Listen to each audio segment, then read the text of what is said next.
कौमी असम्बली के ऐवान में कुल नशिस्तें 341 हैं। हुकूमत को 173 अरकान की हिमायत हासिल है। कौमी असम्बली में अपोजिशन अरकान की तादाद 168 है। अपोजिशन को तहरीक की कामयाबी के लिए 172 अरकान की हिमायत दरकार है। हुकूमती जमात तहरीक इंसाफ के ऐवान में 155 अरकान हैं।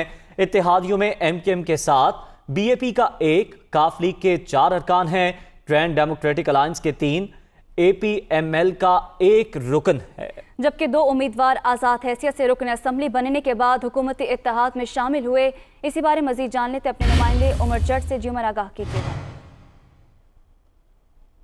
कौमी असम्बली का अगर स्कोर बोर्ड देखें तो उसमें हुकूमत के पास 173, जबकि अपोजिशन के पास जो अब नंबर बन रहा है वो 168 का है, जिसमें जो जमहूरी वतन पार्टी है उनका एक रुकन शामिल हुआ। उसके बाद बाप के आज अरकान असम्बली शामिल हुए।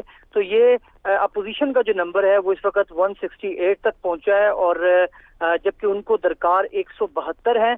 जबकि अपोजिशन जो गवर्नमेंट है उनका नंबर 173 का बन रहा है। तो ये 341 का जो ऐवान है इस टाइम ख्याल जमान के इंतकाल के बाद, तो उसमें अब जिस तरह से इत्तेहाद शामिल हो रहे हैं अपोजिशन के साथ, बाप की जो जमात है उसने शमूलियत, उन्होंने साथ देने का ऐलान किया अपोजिशन का। उसके बाद जमहूरी वतन पार्टी की जानिब से ऐलान किया गया। जो आज़ाद अरकान थे उन्होंने भी जो अपोजिशन है उनके साथ खड़ा होने का ऐलान किया। तो उसके बाद अपोजिशन की जो नंबर्स हैं वो 168 तक पहुंच गए हैं, और अभी 4 का उन्हें फिगर चाहिए, और उस पे MKM जो है वो बहुत अहम बन चुकी है इस टाइम।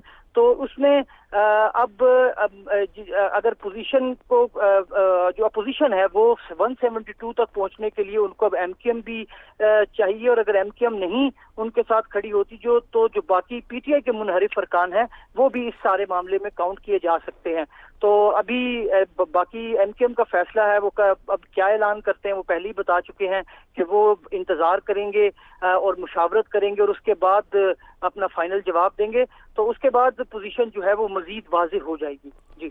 जी 4 मजीद अरकान की हिमायत दरकार है। बहुत शुक्रिया उमर जट, हमें अपडेट कर रहे थे।